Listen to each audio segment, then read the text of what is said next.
안녕하세요. 저는 교통안전공단에서 30년간 교통사고 예방 연구를 해온 박성재입니다.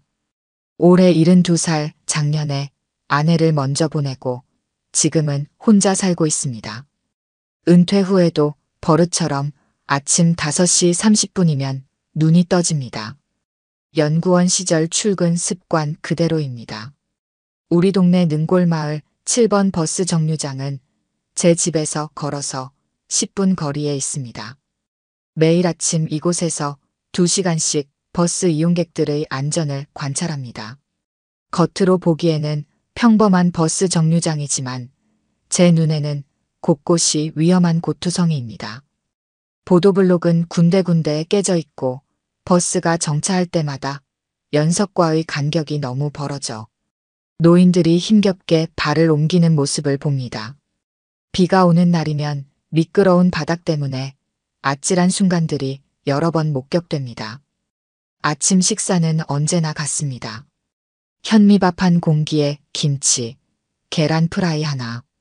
아내가 살아있을 때는 늘 잔소리를 했습니다. 연구원님은 이렇게 조촐한 아침으로 어떻게 일하시나요? 하면서 매일 따뜻한 국물을 끓여주던 사람이었습니다. 지금도 아침상을 차리면서 문득문득 그녀의 목소리가 들리는 것 같습니다. 하지만 저는 괜찮습니다. 30년 동안 현장 조사를 다니며 익힌 것이 있다면 어떤 환경에서도 적응하는 법입니다. 이야기를 계속하기 전에 구독과 좋아요 꾹 눌러주시고 매일 배달되는 사연 들어보세요. 알림 설정까지 해두시면 이야기가 올라오자마자 들으실 수 있답니다. 여러분들의 응원은 사연 제작에 정말 큰 힘이 됩니다. 출근 준비를 마치고 나면 6시가 조금 넘습니다. 관찰 일지를 담은 가방을 메고 집을 나섭니다. 골목길에는 아직 어둠이 가시지 않았지만 새벽 장사를 준비하는 상인들의 분주한 발걸음이 이어집니다. 채소가게 주인, 문구점 아저씨, 길모퉁이 호프집 주인 아주머니까지 매일 같은 시간에 마주치는 얼굴들입니다. 처음에는 인사를 건네던 이웃들도 이제는 저를 의식적으로 피하는 듯합니다. 정류장에 도착하면 가장 먼저 하는 일은 전체적인 환경 점검입니다. 벤치의 상태, 바닥면의 균열, 정류장 표지판의 가시성까지 꼼꼼히 살핍니다. 교통안전공단에서 일할 때도 이런 식이었습니다. 사고는 결코 우연히 일어나지 않습니다. 수많은 위험 요소들이 겹치고 겹쳐 임계점을 넘어설 때 비로소 사고가 발생하는 것입니다. 7시가 되면 출근 인파가 몰려듭니다. 직장인들, 등교하는 학생들, 노인들까지. 버스를 기다리는 사람들 사이로 제가 보는 것은 위험의 징후들입니다. 한 달 전 이곳에서 할머니 한 분이 버스에 오르다 미끄러져 넘어졌습니다. 다행히 큰 부상은 아니었지만 그날 이후 저는 더욱 꼼꼼히 기록하기 시작했습니다. 관찰 일지는 이미 4권째 쌓여갑니다. 위험 요소별로 색깔 스티커를 붙여가며 분류했습니다. 빨간색은 긴급 개선이 필요한 항목, 노란색은 주의 관찰 항목, 파란색은 장기적 검토 사항. 연구원 시절 습관이 아직도 남아있나 봅니다. 매일 기록하는 내용도 점점 더 구체적으로 발전했습니다. 오전 8시 15분, 초등학생 승차 시도 중 미끄러짐 사고 위험, 바닥 미끄럼, 방지 시설 시급. 오전 7시 45분, 버스 정차 시 연석과의 거리 측정, 평균 47cm로 교통약자 승하차 곤란. 처음에는 몇몇 주민들이 호기심 어린 눈으로 바라보았습니다. 하지만 시간이 지날수록 그 시선은 의심으로 변해갔습니다. 치매에 걸린 노인이 아닐까, 수상한 사람이 아닐까 하는 소문이 퍼져나갔습니다. 어느 날은 한 젊은 주부가 아이의 손을 잡고 저를 피해 돌아가는 모습을 보았습니다. 가슴 한켠이 아려왔지만 저는 묵묵히 관찰을 이어갔습니다. 김영의 통장이 찾아온 것은 그로부터 며칠 뒤였습니다. 주민들의 민원이 많다는 이야기였습니다.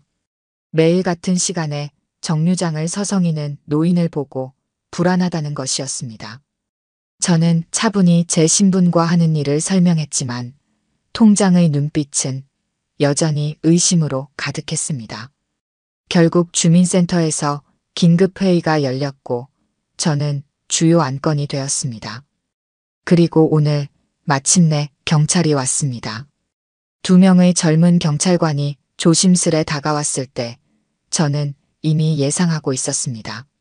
수첩을 펼쳐 보여주려 했지만 그들은 제 설명을 듣지 않았습니다. 지구대 동행을 요구하는 그들의 목소리는 단호했습니다. 지구대에서 저는 3시간 동안 조사를 받았습니다. 신분증 제시, 전직 이력 확인, 정신 건강 상태 점검까지. 마치 제가 무슨 큰 잘못이라도 저지른 것처럼 느껴졌습니다. 하지만 이상하게도 마음 한켠에서는 평온함이 밀려왔습니다. 어쩌면 이것이 전환점이 될지도 모른다는 생각이 들었기 때문입니다. 집으로 돌아오는 길에 버스 정류장을 다시 한번 바라보았습니다. 저녁 노을에 물든 정류장은 평소와 다르게 보였습니다. 내일은 어떤 시선들이 저를 기다리고 있을까요? 하지만 저는 알고 있습니다. 이 정류장이 안전해질 때까지 제가 할 수 있는 일은 묵묵히 관찰하고 기록하는 것뿐이라는 걸. 아내도 분명 그렇게 하라고 했을 것입니다. 집에 도착해서 서랍에서 관찰 일지들을 꺼내보았습니다. 3달간의 기록이 빼곡히 담긴 수첩들, 컬러 스티커로 분류된 위험 요소들, 통계 분석 표까지. 이것들이 언젠가는 빛을 발할 것이라 믿습니다.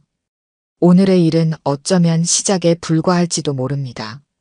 내일도 저는 여전히 5시 30분에 일어나 능골마을 7번 버스 정류장으로 향할 것입니다.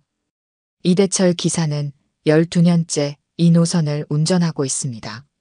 새벽 첫 차부터 오전 근무를 마감하는 11시까지 하루 15번을 능골마을 버스 정류장을 지납니다. 그는 매일 아침 그 노인을 봤습니다. 비가 오나 눈이 오나 매일 같은 자리에서 무언가를 기록하는 노인을. 처음에는 그저 동네의 특이한 노인 중 한 명이려니 했습니다. 그날도 평소와 같은 아침이었습니다. 새벽 안개가 자욱한 날이었고 이대철 기사는 평소보다 더 조심스럽게 운전대를 잡았습니다. 능골마을 정류장에 도착했을 때 그 노인은 여전히 거기 있었습니다. 하지만 이번에는 달랐습니다. 노인은 버스가 정차하는 순간 자신의 보폭으로 버스 앞쪽부터 뒤쪽까지의 거리를 재고 있었습니다. 그리고 무언가를 열심히 계산하는 듯 했습니다. 열흘 전 이 정류장에서 한 할머니가 넘어질 뻔한 사고가 있었습니다. 버스 뒷문이 열리는 위치가 보도블록 파손 부분과 겹쳤던 겁니다. 그때 이대철 기사는 백미러로 그 노인이 현장을 사진 찍는 것을 보았습니다. 그리고 버스가 떠난 뒤에도 한참 동안 그 자리에서 무언가를 적는 모습이 보였습니다. 오늘도 노인은 여전히 기록하고 있었습니다. 그런데 이번에는 평소와 다른 모습이었습니다. 노인의 손에는 각도기와 줄자가 들려 있었고 정류장 바닥에는 분필로 그린 듯한 여러 개의 선이 보였습니다. 그리고 그 옆에는 노란색 안전조끼를 입은 또 다른 사람이 서 있었습니다.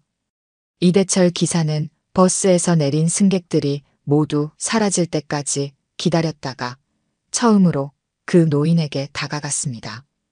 노인의 곁에는 낡은 가죽 서류 가방이 놓여 있었고 그 위에는 여러 장의 종이가 펼쳐져 있었습니다. 자세히 보니 그것은 버스 정류장의 설계도면 같았습니다. 혹시 이 정류장에 문제가 있습니까? 이대철 기사의 질문에 노인은 고개를 들었습니다. 그의 눈빛은 날카로웠고 전문가다운 깊이가 있었습니다. 이 정류장의 연석 높이가 기준치보다 3cm 낮습니다. 버스가 정차할 때 승하차장과의 간격이 평균 47cm까지 벌어지는데 이는 교통약자 안전기준의 2배가 넘는 수치입니다. 게다가 정류장 바닥의 경사도가 2.4도로 기준치인 1.5도를 초과합니다. 우천시에는 미끄럼 사고 위험이 매우 높아집니다. 노인의 설명은 계속되었습니다. 보도블록 파손 구간의 정확한 위치와 크기, 정류장 표지판의 시인성 문제, 야간 조명의 사각지대까지 모든 설명에는 정확한 수치와 관련 법규가 뒷받침되어 있었습니다. 이대철 기사는 자신이 12년간 보지 못했던 것들을 노인은 정확히 짚어내고 있다는 사실에 놀라움을 금치 못했습니다. 옆에 서 있던 안전조끼 차림의 사람은 노인의 손자 박준호였습니다. 교통공학과 대학원생인 그는 할아버지의 관찰 기록을 현대적인 방식으로 데이터화하는 작업을 돕고 있었습니다. 할아버지가 수첩에 빼곡히 기록한 내용들이 엑셀 파일로 정리되고 통계 그래프로 시각화되고 있었습니다. 노인의 가방에서 나온 것은 단순한 관찰 일지가 아니었습니다. 그것은 교통안전공단 수석연구원으로 30년을 일했던 전문가의 현장 보고서였습니다. 매일 같은 시간, 같은 자리에서 이뤄진 체계적인 데이터 수집, 시간대별 이용객 현황, 버스 정차 각도와 연석 간격의 상관관계, 기상 조건에 따른 위험도 변화까지 모든 것이 정밀하게 기록되어 있었습니다. 이대철 기사는 그제서야 기억났습니다. 작년 겨울 이 정류장에서 일어날 뻔했던 큰 사고를 폭설이 내린 날 버스가 미끄러져 가까스로 멈춘 그때를 당시 정류장에는 그 노인이 있었고 그는 침착하게 승객들을 대피시키는 것을 도왔습니다. 그리고 그날 이후 노인은 더욱 꼼꼼히 이 정류장을 관찰하기 시작했다는 것을 손자 박준호는 할아버지의 수첩을 넘기며 깊은 감동을 느꼈습니다. 교통공학과 대학원생인 그가 전공 수업에서 배운 모든 이론이 할아버지의 현장 기록에 담겨 있었습니다. 정류장 설계의 기본 원칙부터 교통약자를 위한 특수 고려사항까지 할아버지는 모든 것을 체계적으로 정리해 두었습니다. 할아버지의 주거실은 어느새 작은 연구실로 변해 있었습니다. 벽에는 능골마을 버스 정류장의 도면이 붙어 있고 그 위에 시간대별 위험 요소가 색깔 스티커로 표시되어 있었습니다.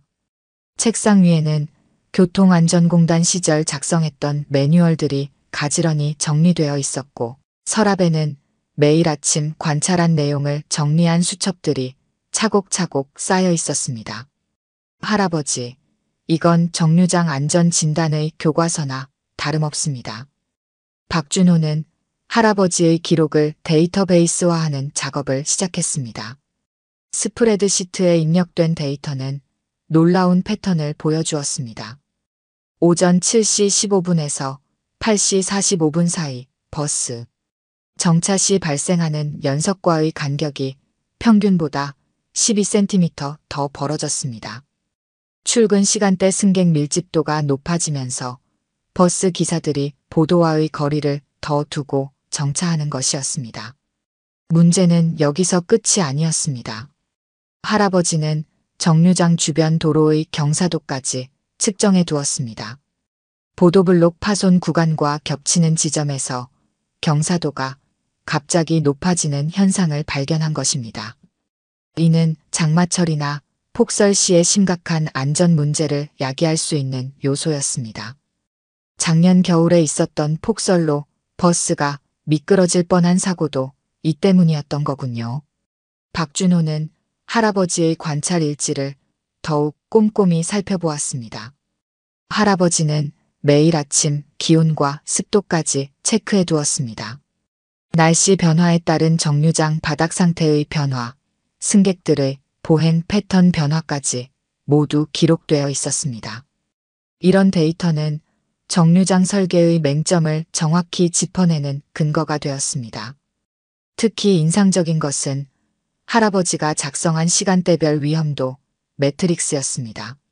세로축에는 시간대가, 가로축에는 위험 요소가 나열되어 있었고 각 칸에는 1부터 5까지의 위험도가 표시되어 있었습니다. 이를 통해 특정 시간대에 특정 위험 요소가 집중되는 현상을 한눈에 파악할 수 있었습니다. 할아버지는 자신의 오랜 경험을 바탕으로 각 위험 요소에 대한 개선 방안도 제시했습니다. 보도블록 교체 시 필요한 규격, 버스 정차 구역 표시의 최적 위치, 배수 시설 보강 방안까지 모든 제안에는 관련 법규와 표준 규격이 꼼꼼히 명시되어 있었습니다. 할아버지께서는 교통안전공단에서 어떤 일을 하셨던 건가요? 박준호의 질문에 할아버지는 잠시 과거를 회상했습니다. 1988년 교통안전공단에 입사해서 2018년 은퇴할 때까지 그는 전국의 버스 정류장 설계 표준을 만드는 일을 했습니다. 교통약자를 위한 특별 설계 기준을 최초로 제안한 것도 그였습니다.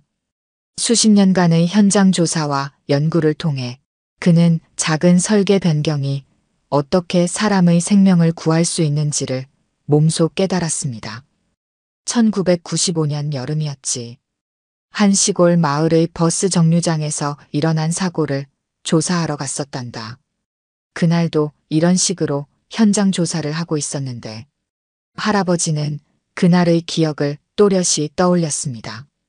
폭우로 미끄러워진 정류장에서 일어난 연쇄사고.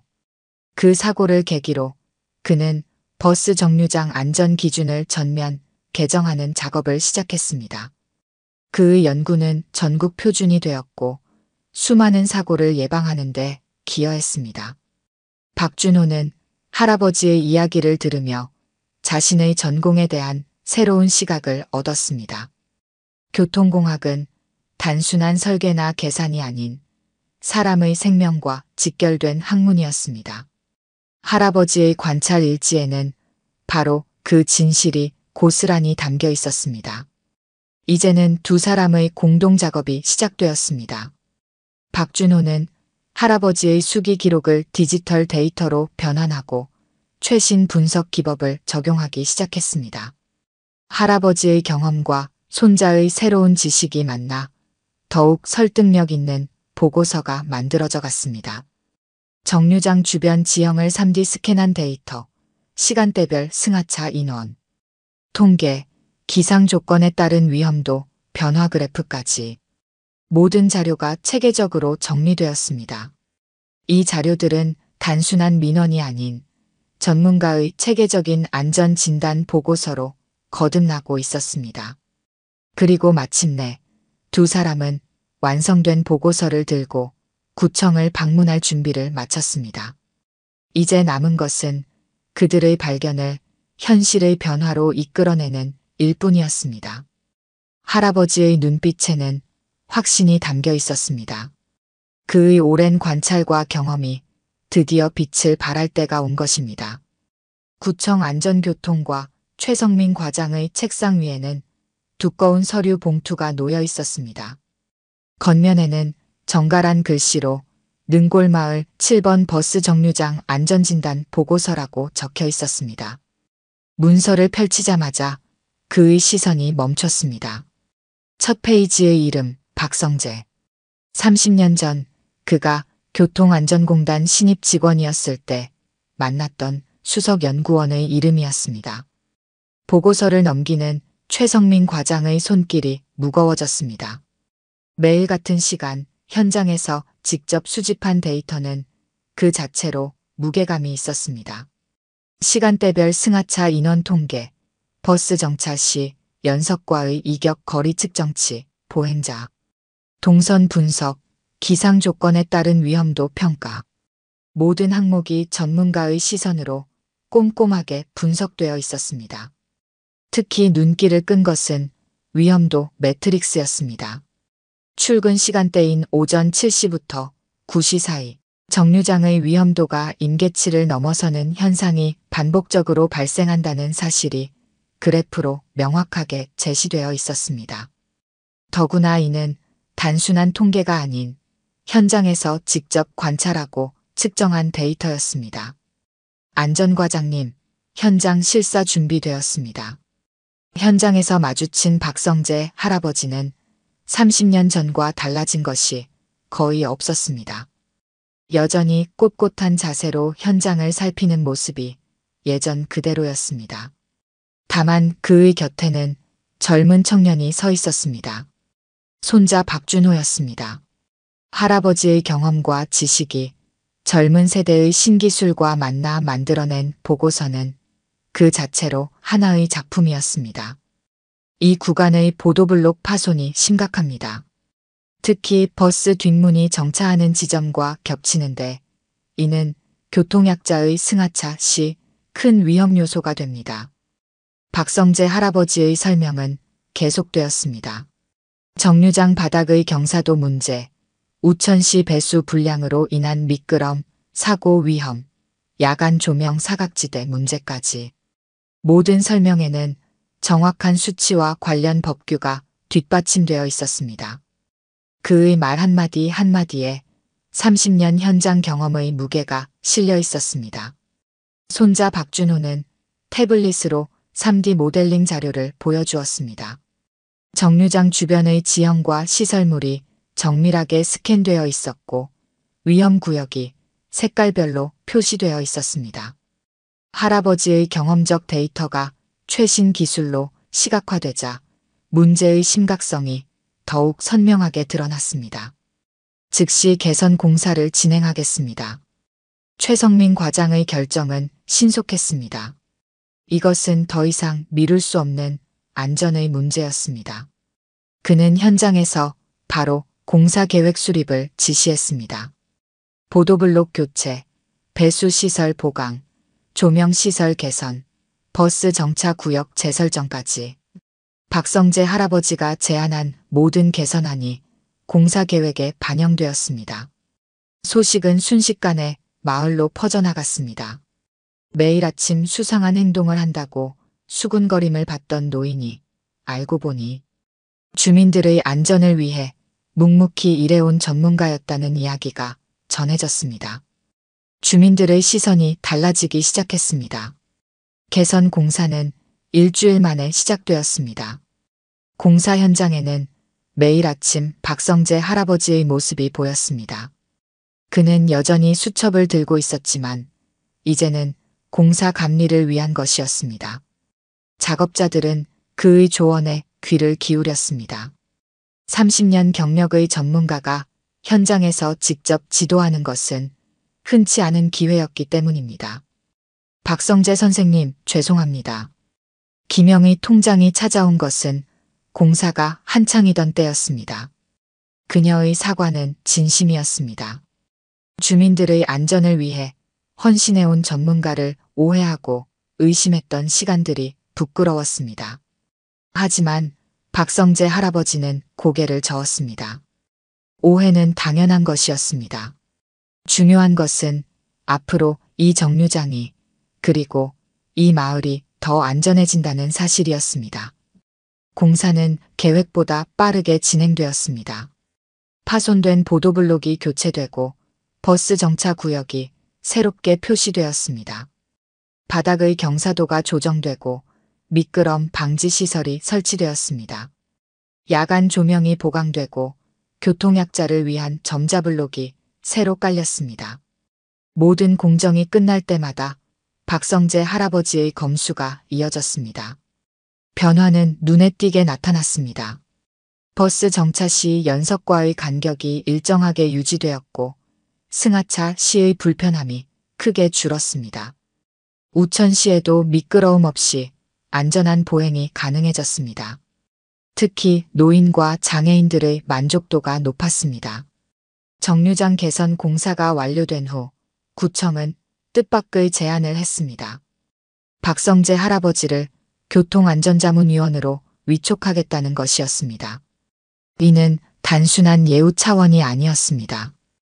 그의 전문성이 구 전체의 교통안전 향상에 필요하다는 판단에서였습니다. 박성재 선생님의 경험과 지식은 우리 구의 소중한 자산입니다. 자문위원 위촉식 날 구청장은 직접 박성재 할아버지의 공로를 치하했습니다. 30년간의 현장 경험, 그리고 은퇴 후에도 계속된 전문가로서의 소명의식, 그것은 행정이 결코 대체할 수 없는 귀중한 자산이었습니다. 매달 한 차례씩 열리는 자문회의에서 박성재 할아버지의 존재감은 특별했습니다. 그의 제안은 늘 현실적이고 구체적이었습니다. 예산과 행정 절차를 고려하면서도 안전이라는 가치는 결코 타협하지 않았습니다. 그의 조언은 구의 교통안전 정책의 새로운 기준이 되었습니다. 할아버지, 제가 도와드리겠습니다. 손자 박준호는 할아버지의 자문위원 활동을 적극적으로 보조했습니다. 현장 조사에 동행하고 데이터를 정리하고 보고서를 작성하는 일까지. 이 과정에서 그는 교통안전이라는 학문이 단순한 이론이 아님을 깨달았습니다. 그것은 사람의 생명과 직결된 살아있는 지식이었습니다. 박준호의 대학원 논문 주제는 자연스럽게 정해졌습니다. 고령자를 고려한 버스 정류장 설계 기준 개선 연구. 능골마을 버스 정류장의 사례를 중심으로 할아버지의 현장 데이터와 자신의 학문적 연구를 접목시켰습니다. 이 논문은 학회에서 큰 주목을 받았습니다. 본 연구는 30년간 현장에서 교통안전을 위해 헌신하신 한 분의 노력이 없었다면 불가능했을 것입니다. 논문 발표회장에서 박준호는 특별한 감사 인사를 전했습니다. 객석에 앉아있던 박성재 할아버지의 눈시울이 붉어졌습니다. 그것은 단순한 학술적 성과 이상의 의미가 있었습니다. 세대를 넘어 이어지는 전문성의 가치, 그리고 안전을 향한 끊임없는 노력의 증거였습니다. 발표회가 끝난 후 많은 교수들과 연구자들이 박성재 할아버지를 찾았습니다. 그들은 현장 경험의 중요성을 강조하는 그의 이야기에 깊이 공감했습니다. 한 원로 교수는 박성재 할아버지의 현장 조사 방법론을 체계화하여 교재로 만들자는 제안을 했습니다. 현장의 목소리야말로 가장 중요한 교과서입니다. 이 말은 곧 교통안전 분야의 새로운 격언이 되었습니다. 박성재 할아버지의 방법론은 현장 중심 교통안전 진단 기법이라는 이름으로 정리되었고 여러 대학의 교재로 채택되었습니다. 그의 경험이 이제는 다음 세대를 위한 지식이 된 것입니다. 능골마을 버스 정류장의 변화는 각종 매체에서도 주목받았습니다. 시민의 안전을 지키는 파수꾼, 은퇴 후에도 빛나는 전문성, 세대를 잇는 교통안전 이야기. 언론은 앞다투어 박성재 할아버지의 이야기를 소개했습니다. 그의 사례는 은퇴 전문가들의 사회공헌 모델로 제시되었습니다. 이듬해 봄 능골마을 버스 정류장은 서울시 교통안전 우수 사례로 선정되었습니다. 시상식장에서 박성재 할아버지는 손자와 함께 단상에 올랐습니다. 그의 눈시울이 다시 한번 붉어졌습니다.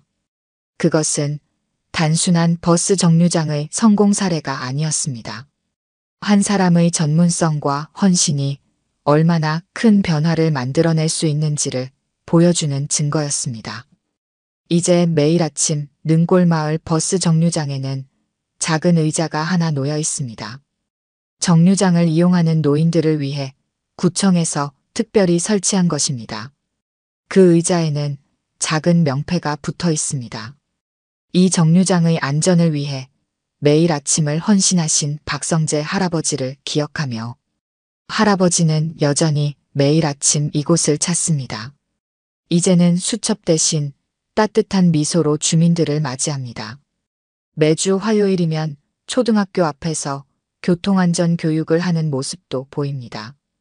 가끔은 손자가 찾아와 함께 앉아있기도 합니다. 그들은 이야기합니다. 안전에 대하여, 전문성에 대하여, 그리고 한 사람의 묵묵한 노력이 세상을 어떻게 바꿀 수 있는지에 대하여. 아침 첫 차가 도착할 때면 이대철 기사는 늘 정류장에 앉아 계신 박성재 할아버지를 향해 고개 숙여 인사를 합니다. 주민들은 이제 알고 있습니다. 저 노인이 계시기에 이 정류장이, 이 거리가, 그리고 우리의 일상이 더욱 안전해진다는 것을. 오늘도 이른 아침 안개 낀 버스 정류장에서 한 노인이 주변을 살피고 있습니다. 그의 시선은 여전히 날카롭습니다. 그는 알고 있습니다. 진정한 전문성은 결코 나이 들지 않는다는 것을, 그리고 안전을 위한 노력에는 끝이 없다는 것을. 능골마을의 작은 버스 정류장은 이제 하나의 상징이 되었습니다. 전문가의 헌신, 세대 간 이해, 그리고 공동체의 화합이 만들어낸 변화의 상징. 그리고 그 중심에는 여전히 박성재 할아버지가 있습니다. 매일 아침 새로운 하루의 안전을 지키는 파수꾼으로. 오늘 들려드린 이야기가 여러분의 마음에 작은 울림이 되었기를 바랍니다. 아까 깜빡하신 분들이 계셨다면 좋아요와 구독 부탁드려요. 다음 사연을 들려드리는데 큰 힘이 된답니다. 그리고 여러분의 이야기도 댓글로 들려주세요. 다음 이야기 때 또 뵙겠습니다. 안녕하세요. 저는 서울시립 광진도서관에서 청소부로 일하는 김순자입니다. 올해 75이 되었지만 아직도 매일 아침 4시면 어김없이 일어나 도서관으로 향합니다. 도서관 정문에서 조금 떨어진 골목길. 끝자락에 자리 잡은 제 단칸방에서 도서관까지는 걸어서 15분 거리입니다. 새벽 공기를 가르며 걷는 이 시간이 저는 참 좋습니다. 7시가 되면 도서관은 완전히 깨어납니다. 직원들이 3-3-5 모여 아침 회의를 하는 동안 저는 조용히 구석에서 청소 도구들을 정리합니다. 가끔 회의에서 새로 들어올 책 목록이 언급될 때면 절로 귀가 쫑긋해지지만 티를 내지는 않습니다. 청소부 할머니가 너무 관심을 보이면 이상하게 생각할 테니까요. 오전에는 주로 자료실 청소를 합니다. 책장 사이사이를 돌아다니며 먼지를 털다 보면 문득문득 예전 생각이 납니다. 서가에 꽂힌 책들 중에는 제가 젊었을 적 밤새워 읽었던 책들도 많습니다. 특히 한국문학 관련 서가 앞에서는 발걸음이 자주 멈춰지곤 합니다. 청소하는 척하면서 책등을 쓰다듬고 몰래 페이지를 넘겨보는 것이 제 작은 즐거움입니다. 점심시간이 되면 저는 조용한 구석자리에 앉아 도시락을 먹습니다. 도시락은 늘 간단합니다. 밥과 김치, 콩나물 무침이면 충분합니다. 중요한 건 도시락이 아니라 이 시간에 몰래 읽는 책이니까요. 요즘은 새로 들어온 현대시선집을 조금씩 읽고 있습니다. 젊은 시인들의 시를 읽다 보면 때로는 눈시울이 붉어지기도 합니다. 그들의 언어가 제 젊은 시절의 열정을 떠올리게 하기 때문입니다. 이야기를 계속하기 전에 구독과 좋아요 꾹 눌러주시고 매일 배달되는 사연 들어보세요. 알림 설정까지 해두시면 이야기가 올라오자마자 들으실 수 있답니다.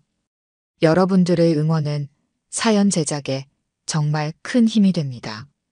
오후가 되면 도서관은 더욱 분주해집니다. 학교를 마친 학생들이 쏟아져 들어오고 직장인들도 하나둘 책을 찾아옵니다. 저는 그때 이용자들의 발걸음이 많은 자리를 중심으로 청소를 합니다. 책을 찾지 못해 헤매는 사람이 보이면 청소하는 척하면서 살짝 도움을 주기도 합니다. 혹시 찾으시는 책이 있으신가요? 저기 3번째 책장 위쪽에 있는 것 같던데.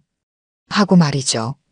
특히 문학 전공 학생들이 자료를 찾으러 오면 제 마음이 설렙니다. 저도 모르게 그들의 대화에 귀를 기울이게 됩니다. 며칠 전에는 한 학생이 해방기 문학 자료를 찾다가 애를 먹고 있었습니다. 청소하면서 우연히 그 광경을 보았는데 제가 알고 있는 중요한 자료가 떠올랐습니다. 하지만 청소부 할머니가 갑자기 나서서 조언하기가 망설여졌죠.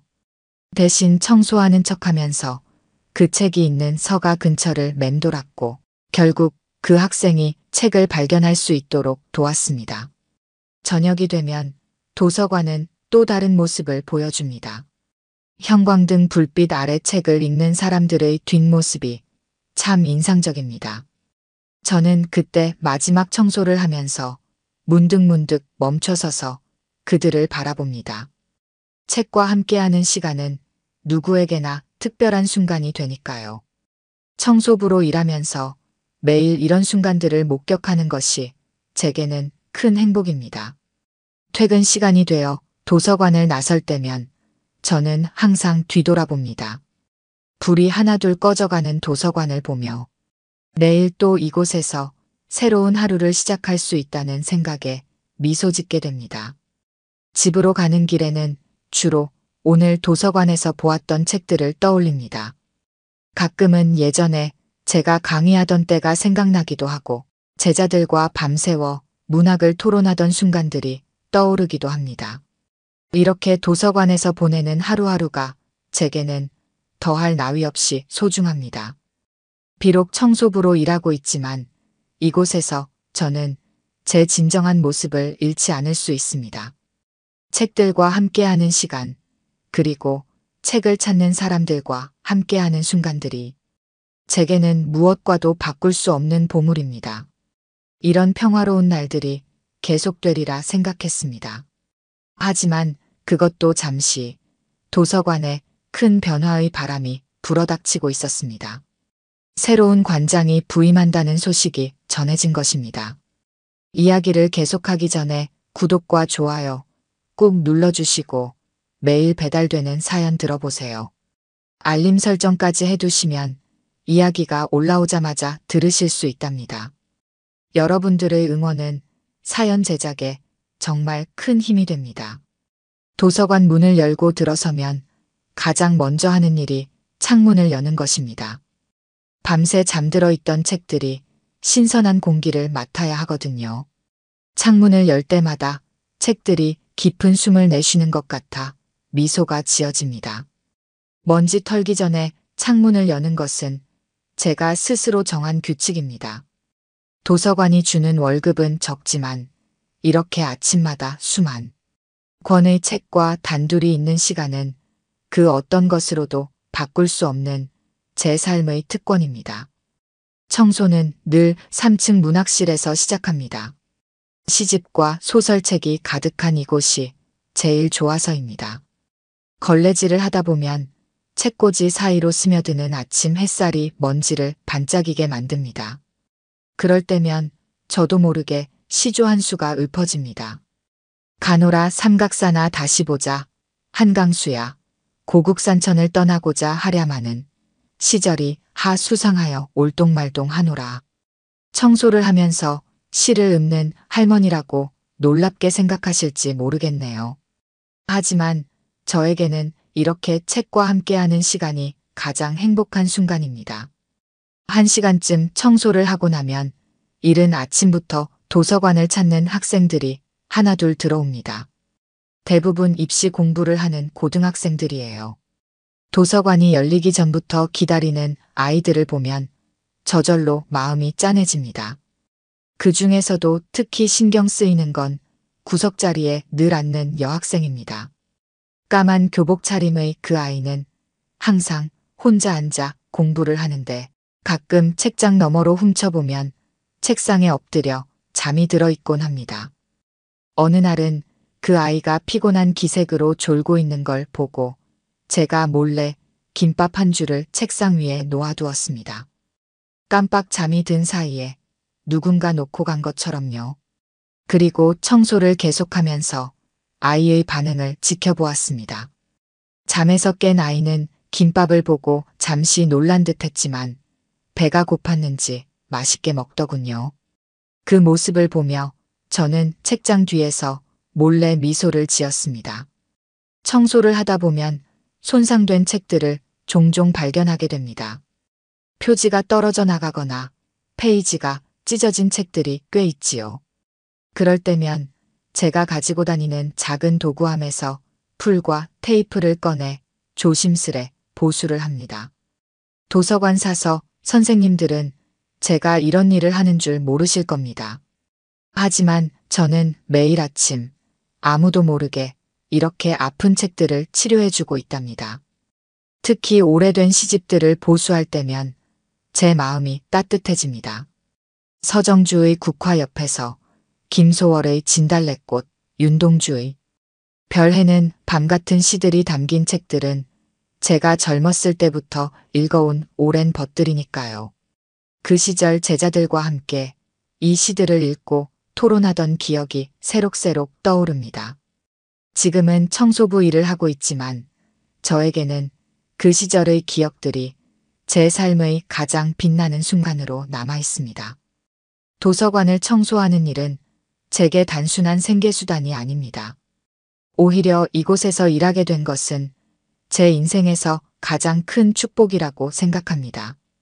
비록 지금은 걸레를 들고 있지만 제 마음속에는 여전히 문학에 대한 사랑이 가득합니다. 책장 사이를 오가며 먼지를 털어내는 동안에도 저는 이 도서관에 가득한 지식과 지혜를 마음껏 누리고 있는 것입니다.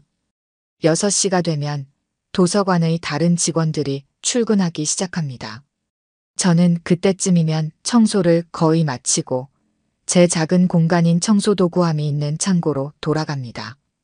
그곳에서 잠시 앉아 차를 마시며 하루를 시작하는 도서관의 모습을 바라봅니다. 형광등이 하나둘 켜지고 컴퓨터가 부팅되는 소리가 들리고 사서 선생님들의 발걸음 소리가 점점 가까워지는 이 시간이 참 좋습니다. 새로운 관장이 부임하던 날 도서관은 어쩐지 차가운 공기가 감돌았습니다. 평소보다 일찍 출근한 직원들이 긴장된 표정으로 현관을 지키고 있었고 청소도 평소보다 꼼꼼하게 하라는 지시가 내려왔습니다. 저는 묵묵히 평소처럼 청소를 하면서도 가슴 한켠이 무거워지는 것을 느꼈습니다. 아침 9시 정각, 정장 차림의 젊은 여성이 도서관으로 들어섰습니다. 30 중반으로 보이는 그녀는 날카로운 눈매와 단정한 차림새가 인상적이었습니다. 신임 관장 정유진 씨였습니다.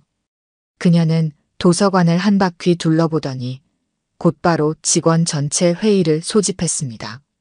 청소부인 저는 회의에 참석하지 않았지만 자료실 청소를 하면서 회의실에서 새어나오는 이야기들을 어렴풋이 들을 수 있었습니다. 우리 도서관은 변화가 필요합니다. 디지털 시대에 걸맞은 혁신적인 공간으로 탈바꿈해야 합니다. 관장의 목소리에는 확신이 가득했습니다. 종이책 중심의 낡은 시스템으로는 미래 세대의 요구를 충족시킬 수 없습니다. 전자도서관으로의 전환은 선택이 아닌 필수입니다. 그날 이후로 도서관의 분위기는 완전히 달라졌습니다. 매일 아침 열어주던 창문들은 공조 시스템 가동을 이유로 굳게 닫혔고 책장 사이로 스며들던 따스한 햇살 대신 차가운 형광등 불빛만이 가득해졌습니다. 한쪽 벽면에는 스마트 도서관 프로젝트 현수막이 걸렸고 곳곳에 태블릿 PC가 설치되기 시작했습니다. 가장 큰 변화는 장서 처분 계획이었습니다. 전자책으로 전환이 가능한 도서들은 모두 폐기하고 그 자리에 디지털 열람 공간을 만든다는 것이었습니다. 특히 관리가 어렵다는 이유로 오래된 책들이 우선 처분 대상이 되었습니다. 제가 그동안 정성껏 보수해온 책들이 하나둘 폐기 목록에 올라가기 시작했습니다. 어느 날 아침, 저는 평소처럼 문학실 청소를 하고 있었습니다. 그때 관장님이 2명의 직원과 함께 들어왔습니다. 그들은 책장을 둘러보며 폐기할 도서들을 체크하고 있었습니다. 제 귀에 그들의 대화가 들려왔습니다. 이 시집들도 다 폐기 목록에 넣으세요. 어차피 요즘 누가 종이로 된 시집을 읽나요? 전자책으로 충분합니다. 네, 관장님. 하지만 이 중에는 초판본도 있고 절판된 책들도 많은데 더 이상 도서관을 창고처럼 운영할 순 없어요. 공간 활용도를 높여야 합니다. 저는 걸레질을 하는 척하면서 그들의 대화를 듣고 있었습니다. 서가에 꽂힌 책들이 마치 살려달라고 저에게 속삭이는 것만 같았습니다. 특히 그들이 체크하고 있는 곳에는 제가 평생을 바쳐 연구해온 한국 현대시 전집들이 꽂혀 있었습니다. 1960년대부터 꾸준히 수집된 시집들은 그 자체로 우리 문학의 역사였습니다. 더 견디기 힘들었던 것은 청소 업무 외주화 계획이었습니다. 정 관장은 인건비 절감을 위해 청소와 경비 업무를 외부 업체에 맡기기로 결정했습니다. 그것은 곧 제가 이곳을 떠나야 한다는 의미였습니다. 김순자 여사님. 어느 날 관장이 저를 사무실로 불렀습니다. 죄송하지만 이번 달까지만 일해주시면 감사하겠습니다. 앞으로는 전문 청소업체에서 관리를 맡게 될 거예요. 그 순간 제 심장이 멎는 것만 같았습니다. 하지만 저는 아무 말도 하지 못했습니다. 청소부 할머니가 무슨 말을 할 수 있었겠습니까? 그저 고개를 숙이고 네, 알겠습니다 라는 말만 겨우 했습니다. 사무실을 나오는 길에 우연히 관장의 책상 위에 놓인 제목이 눈에 들어왔습니다. 디지털 시대의 도서관 혁신 전략. 그 아래로 작은 쪽지가 보였습니다. 효율성 극대화, 비용 절감, 현대화. 삐뚤빼뚤한 글씨로 쓰여진 그 단어들이 제 가슴을 찔렀습니다. 퇴근길, 도서관을 몇 번이나 돌아보았습니다. 이제 며칠 후면 이곳을 떠나야 한다는 생각에 눈물이 났습니다. 집으로 돌아와 찻잔을 앞에 두고 오래도록 생각에 잠겼습니다. 그동안 제가 보살펴온 책들은 어떻게 되는 걸까요? 아침마다 제가 열어주던 창문은 누가 열어줄까요? 홀로 공부하는 그 여학생에게는 누가 김밥을 놓아줄까요? 그날 밤 저는 오랜만에 제 서랍 깊숙이 보관해 두었던 낡은 앨범을 꺼냈습니다. 그 속에는 제가 대학에서 마지막으로 강의하던 날 찍은 사진이 있었습니다. 강단에 서서 열정적으로 무언가를 설명하는 제 모습, 그리고 진지한 표정으로 강의를 듣고 있는 학생들의 모습이 담겨 있었습니다. 그리고 그 옆에는 제가 쓴 시집 겨울나무가 있었습니다. 출간된 지 30년이 넘은 낡은 시집이었지만 그 속에는 제 젊은 시절의 꿈과 열정이 고스란히 담겨 있었습니다.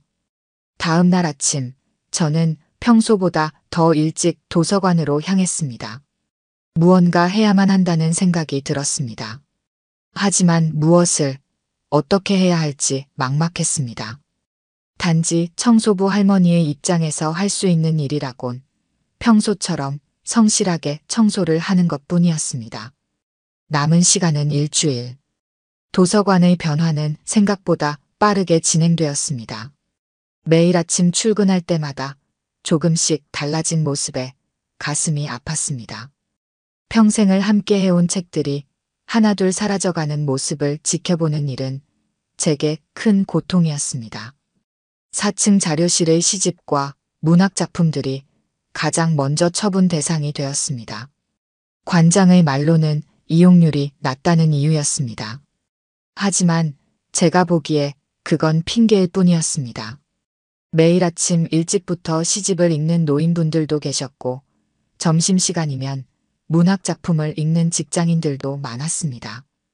단지 그들이 대출을 하지 않았을 뿐 도서관에서 조용히 책을 읽는 것을 즐기는 분들이었습니다. 어느 날 아침 저는 충격적인 광경을 목격했습니다. 제가 그토록 아끼던 한국 현대시 전집들이 박스에 담겨 쌓여 있었습니다. 그 중에는 제가 30년 전 학생들과 함께 읽었던 초판본들도 있었습니다. 윤동주의 하늘과 바람과 별과 시부터 서정주의 질맞의 신화까지 한국 현대시의 정수라 할 만한 작품들이었습니다. 청소를 하는 척하며 박스 속 책들을 살펴보았습니다. 그때 한 권의 책이 제 시선을 사로잡았습니다. 바로 제가 29살에 출간했던 첫 시집이었습니다. 도서관이 소장하고 있었다는 사실도 몰랐는데 이렇게 폐기 목록에서 발견하게 될 줄은 더욱 예상치 못했습니다. 손이 떨렸습니다. 시집을 집어들었습니다. 먼지를 털어내고 페이지를 넘기자 옛 글씨체로 쓰여진 제 시들이 눈에 들어왔습니다. 봄날은 가고 꽃잎은 지고 그리움만 남아서 20살의 제자와 나눴던 대화가 떠올랐습니다. 교수님, 이 시는 정말 아름다워요. 제 인생을 바꾸어 놓았어요. 눈시울이 뜨거워졌습니다. 하지만 이내 발걸음 소리가 들려왔습니다.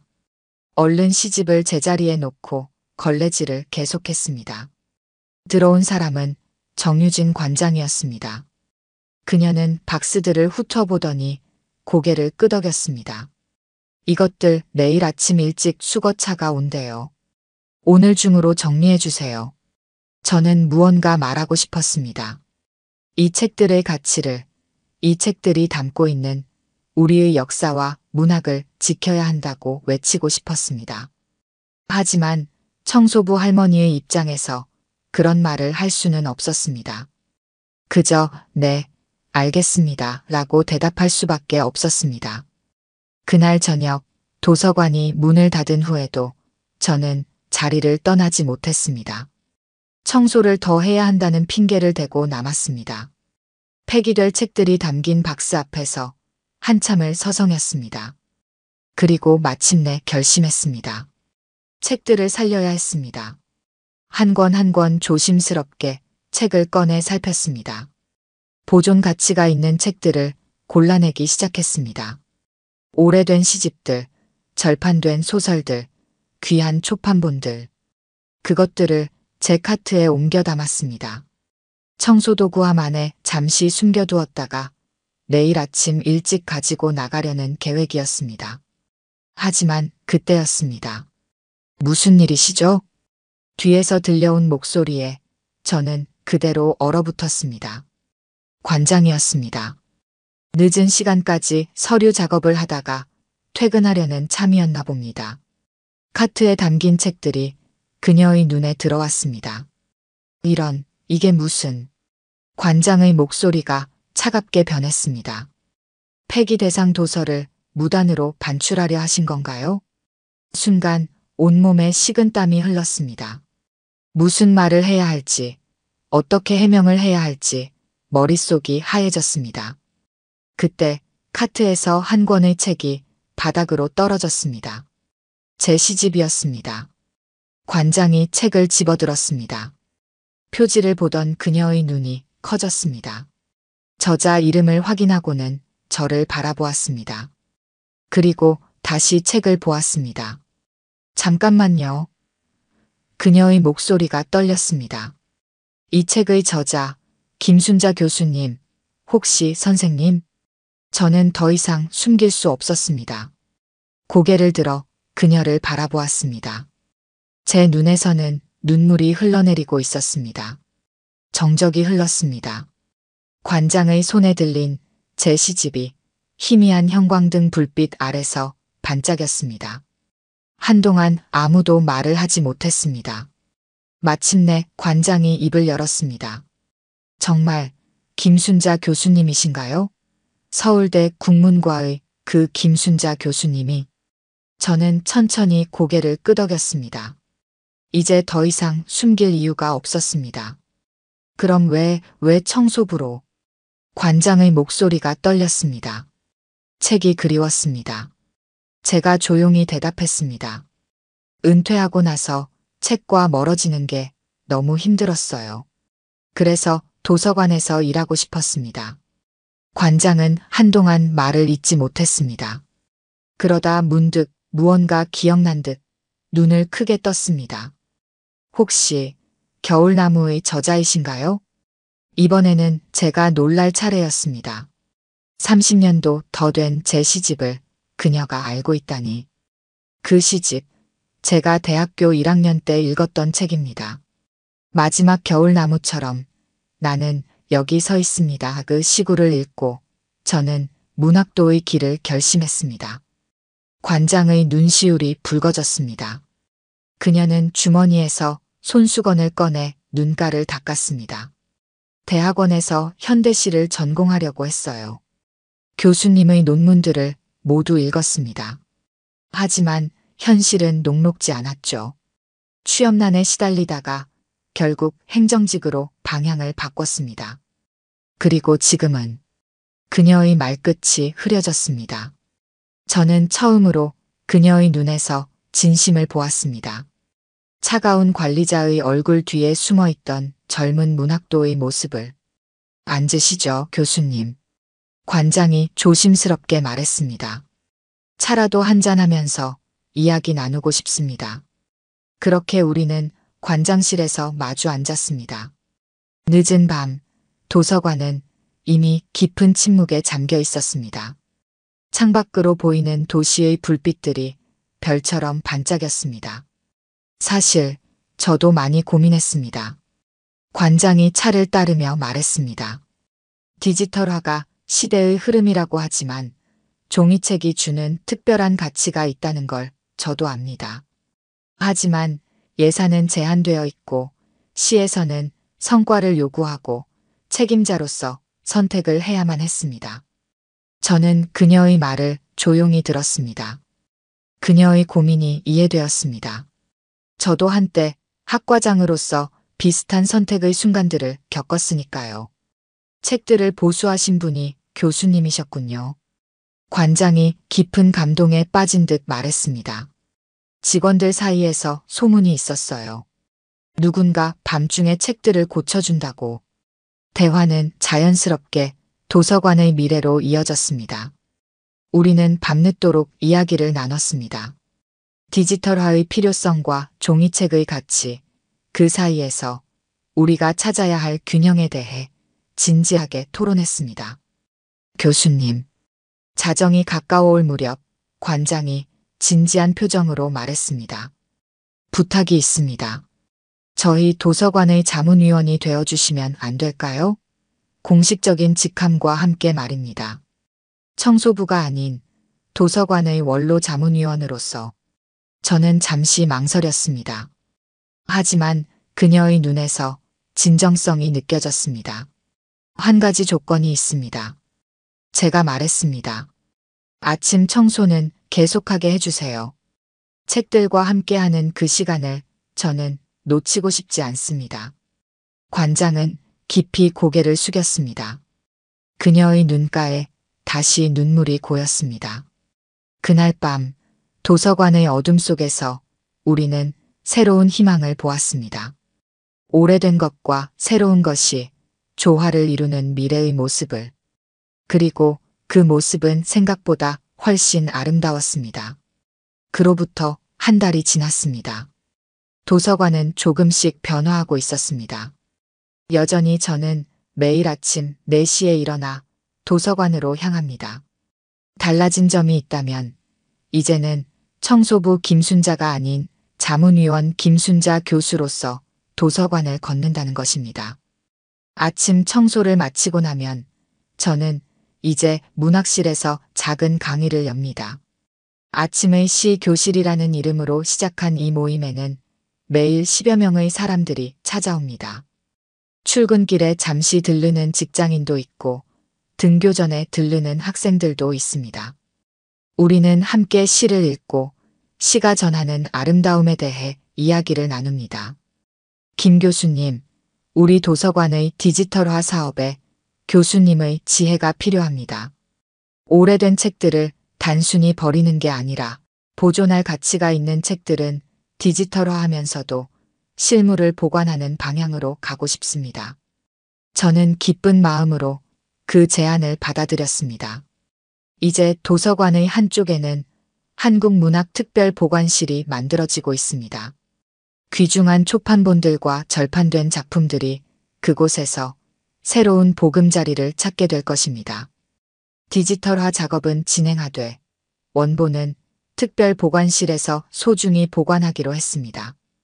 젊은 사서들과 함께 일하는 시간도 즐겁습니다. 그들은 제가 가진 오래된 지식에 귀 기울여 주었고 저는 그들에게서 새로운 기술을 배웠습니다. 도서 검색 시스템을 다루는 법을 배우면서 느끼는 설렘이 마치 제가 다시 학생이 된 것만 같았습니다. 특별히 기쁜 일은 제가 매일 아침 보살펴주던 그 여학생의 변화입니다. 어느 날 제가 시 교실을 마치고 나올 때 그 아이가 저를 기다리고 있었습니다. 저기 선생님. 수줍은 목소리로 말을 걸어왔습니다. 매일 아침 김밥을 놓아주시던 분이 선생님이셨죠? 저는 살짝 당황했지만 미소를 지으며 고개를 끄덕였습니다. 감사합니다. 그 아이의 눈에 눈물이 고였습니다. 사실 저희 집이 많이 어려워서 아침도 제대로 못 먹고 나올 때가 많았거든요. 선생님이 놓아주신 김밥 덕분에 힘을 내서 공부할 수 있었어요. 그 아이는 이제 우리 시 교실의 단골이 되었습니다. 얼마 전에는 자신이 쓴 시를 조심스레 보여주었는데 그 안에는 놀라운 재능이 숨어 있었습니다. 도서관의 디지털화 작업도 천천히 진행되고 있습니다. 태블릿으로 책을 읽을 수 있는 공간이 생기고 온라인으로 자료를 검색하는 것이 더욱 편리해졌습니다. 하지만 그것이 종이책을 대체하는 것이 아니라 보완하는 방향으로 나아가고 있다는 점이 중요합니다. 교수님 덕분입니다. 어느 날 정관장이 말했습니다. 교수님을 통해 깨달았어요. 도서관의 현대화가 꼭 과거와의 단절을 의미하는 건 아니라는 걸요. 새 것과 옛 것이 조화롭게 공존할 수 있다는 것을요. 저는 여전히 매일 아침 책들의 먼지를 털어줍니다. 여전히 창문을 열어 책들이 숨을 쉬게 해주고 책장 사이를 걸으며 시를 은졸입니다. 달라진 것이 있다면 이제는 혼자가 아니라는 점입니다. 가끔은 정관장도 아침 일찍 나와서 저와 함께 책들의 먼지를 털어주곤 합니다. 교수님, 어느 아침 정관장이 물었습니다. 행복하세요? 저는 잠시 창밖을 바라보았습니다. 먼동이 트는 하늘에 마지막 별이 반짝이고 있었습니다. 네, 제가 대답했습니다. 이렇게 책과 함께 사람들과 함께 있을 수 있어서 행복합니다. 그리고 그것은 진심이었습니다. 도서관은 이제 단순한 책의 보관소가 아닙니다. 세대와 세대를 잇는 다리가 되었고 전통과 현대가 만나는 공간이 되었습니다. 매일 아침 도서관으로 향하는 발걸음이 그 어느 때보다도 가벼워졌습니다. 오늘 들려드린 이야기가 여러분의 마음에 작은 울림이 되었기를 바랍니다. 아까 깜빡하신 분들이 계셨다면 좋아요와 구독 부탁드려요. 다음 사연을 들려드리는데 큰 힘이 된답니다. 그리고 여러분의 이야기도 댓글로 들려주세요. 다음 이야기 때 또 뵙겠습니다.